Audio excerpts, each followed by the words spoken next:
3 ಸಖತ್ violent. Hi hello ನಮಸ್ಕಾರ. ನೀವು ನೋಡ್ತಿದ್ದೀರಾ ಹಲೋ ಕರ್ನಾಟಕ. ಯಾರೆಲ್ಲ ಹೊಸದಾಗಿ ನಮ್ಮ ಚಾನಲ್ನ ನೋಡ್ತಿದ್ದೀರಾ ಬೇಗನೆ ಸಬ್ಸ್ಕ್ರೈಬ್ ಮಾಡಿ, ಹಾಗೆ ಪಕ್ಕದಲ್ಲಿರೋ ಬೆಲ್ ಐಕನ್ನ ಕ್ಲಿಕ್ ಮಾಡಿ. ವಿಡಿಯೋ ಇಷ್ಟ ಆದರೆ ಕೊನೆಗೊಂದು ಲೈಕ್ ಮಾಡಿ. ಬನ್ನಿ ವಿಡಿಯೋನ ಶುರು ಮಾಡೋಣ. ಸೀಕ್ವೆಲ್ ಸಿನಿಮಾಗಳ ಸಂಖ್ಯೆ ಇತ್ತೀಚೆಗೆ ಹೆಚ್ಚಾಗುತ್ತಿದೆ. ಕೆಲವೊಮ್ಮೆ ಸುಖಾಸುಮ್ಮನೆ ಕಥೆಯನ್ನು ಎಳೆದಾಡುವ ಕೆಲಸವೂ ನಡೆಯುತ್ತದೆ. ಆದರೆ ಸರಣಿ ಸಿನಿಮಾಗಳಲ್ಲಿ ಬೇರೆ ಬೇರೆ ಕಥೆಗಳನ್ನು ಹೇಳುವ ಸಾಧ್ಯತೆ ಕೂಡ ಇದೆ. ಈಗಾಗಲೇ ಅಂತಹ ಪ್ರಯತ್ನ ಶುರುವಾಗಿದೆ. ಅದರ ಸಾಲಿಗೆ ಸೇರಲಿರುವ ಈ ಸರಣಿ ಹಿಟ್. ಶೈಲೇಶ್ ಕೋಲ್ ಅವರು ನಿರ್ದೇಶನ ಹಿಟ್ ಸರಣಿ 2 ಸಿನಿಮಾಗಳು ಗೆದ್ದಿತ್ತು. ತೆಲುಗು ನಟ ನಾನಿ ಚಿತ್ರವನ್ನು ನಿರ್ಮಿಸಿದ್ದರು. ಇದೀಗ ಸರಣಿಯ 3ನೇ ಚಿತ್ರಕ್ಕೆ ಸ್ವತಃ ನಾನಿ ಹೀರೋ ಆಗಿದ್ದಾರೆ. ವಿಕ್ರಮ್ ರುದ್ರರಾಜು ಮೊದಲ ಕೇಸ್ ಕೈಗೆತ್ತಿಕೊಂಡು ಪ್ರಕರಣವನ್ನು ಭೇದಿಸಿದ್ದರು. ಬಳಿಕ ಕೃಷ್ಣದೇವ IPS 2ನೇ ಕೇಸ್ ತನಿಖೆ ನಡೆಸಿದ್ದರು. ಈಗ ನಾನಿ ಅವರು ಅರ್ಜುನ್ ಸರ್ಕಾರ IPS ಅವತಾರದಲ್ಲಿ 3ನೇ ಕೇಸ್ ಕೈಗೆತ್ತಿಕೊಂಡು ಅಬ್ಬರಿಸಿದ್ದಾರೆ. ಚಿತ್ರದಲ್ಲಿ ಕನ್ನಡ ನಟಿ ಶ್ರೀನಿಧಿ ಶೆಟ್ಟಿ ನಾಯಕಿಯಾಗಿ ಮಿಂಚಿದ್ದಾರೆ. ಹೀರೋ ಆಗಿ ನಟಿಸುವುದರ ಜೊತೆಗೆ ನಾನಿ ಚಿತ್ರಕ್ಕೆ ಬಂಡವಾಳವನ್ನು ಸಹ ಹೂಡಿದ್ದಾರೆ. ಸ್ಯಾಂಪಲ್ಗಳನ್ನು ನೋಡಿದಾಗಲೇ ಚಿತ್ರದಲ್ಲಿ ಸಿಕ್ಕಾಪಟ್ಟೆ ವೈಲೆನ್ಸ್ ಇರುವುದು ಗೊತ್ತಾಗಿತ್ತು. ಇದೀಗ ಸಿನಿಮಾ ತೆರೆಗೆ ಬಂದಿದೆ. ಅಷ್ಟಕ್ಕೂ ಹಿಟ್ 3 ಕಥೆಯೇನು, ಸಿನಿಮಾ ಹೇಗಿದೆ ನೋಡೋಣ ಬನ್ನಿ.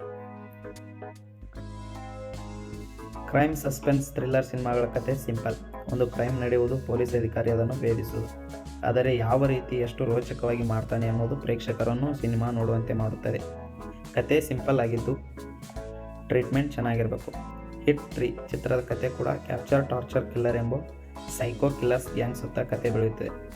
ಅಷ್ಟಕ್ಕೂ ಈ ಕ್ಯಾಪ್ಚರ್ ಟಾರ್ಚರ್ ಕಿಲ್ಲರ್ ಉದ್ದೇಶ ಏನು, ಅದರ ಸೂತ್ರಧಾರಿ ಯಾರು, ಅದನ್ನು ಅರ್ಜುನ್ ಸರ್ಕಾರ ಹೇಗೆ ಕಂಡುಹಿಡಿತಾನೆ ಅನ್ನೋದು ಪ್ರೇಕ್ಷಕರಿಗೆ ಮಜಾ ಕೊಡುತ್ತದೆ. ಫಸ್ಟ್ ಹಾಫ್ ಕೊಂಚ ಸ್ಲೋ ಎನಿಸಿದರೂ ನಾನಿ ತಮ್ಮ ನಟನೆ ಮೂಲಕ ಎಲ್ಲವರನ್ನು ಮರೆಸಿಬಿಡುತ್ತಾರೆ.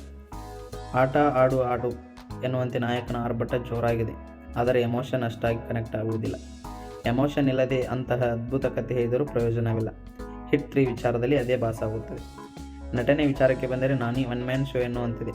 ಇಡೀ ಸಿನಿಮಾ ನಾನಿ ಆವರಿಸಿಕೊಂಡಿದ್ದಾರೆ. ಇಷ್ಟು ದಿನ ರೊಮ್ಯಾಂಟಿಕ್ ಕ್ಲಾಸ್ ಸಿನಿಮಾಗಳಲ್ಲಿ ಅವರು ಹೆಚ್ಚು ನಟಿಸುತ್ತಿದ್ದಾರೆ.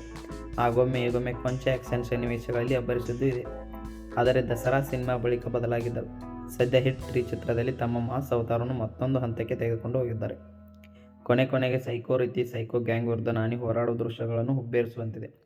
ಆ್ಯಕ್ಷನ್ ಸನ್ನಿವೇಶಗಳಲ್ಲಿ ಅಬ್ಬರಿಸಿ ಬೊಬ್ಬಿರುತ್ತಿದ್ದಾರೆ. ಇನ್ನುಳಿದಂತೆ ನಾಯಿಗಾಗಿ ಶ್ರೀನಿಧಿ ಶೆಟ್ಟಿ ಇಷ್ಟವಾಗುತ್ತಾರೆ.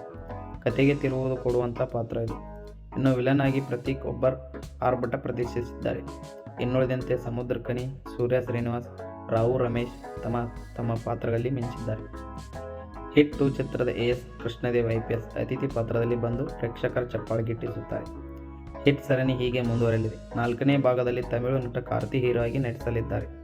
ಕ್ಲೈಮ್ಯಾಕ್ಸ್ನಲ್ಲಿ ACP ವೀರಪ್ಪನಾಗಿ ಕಾರ್ತಿ ಸಣ್ಣ ಝಲಕ್ನಲ್ಲಿ ದರ್ಶನ ಕೊಟ್ಟಿದ್ದಾರೆ.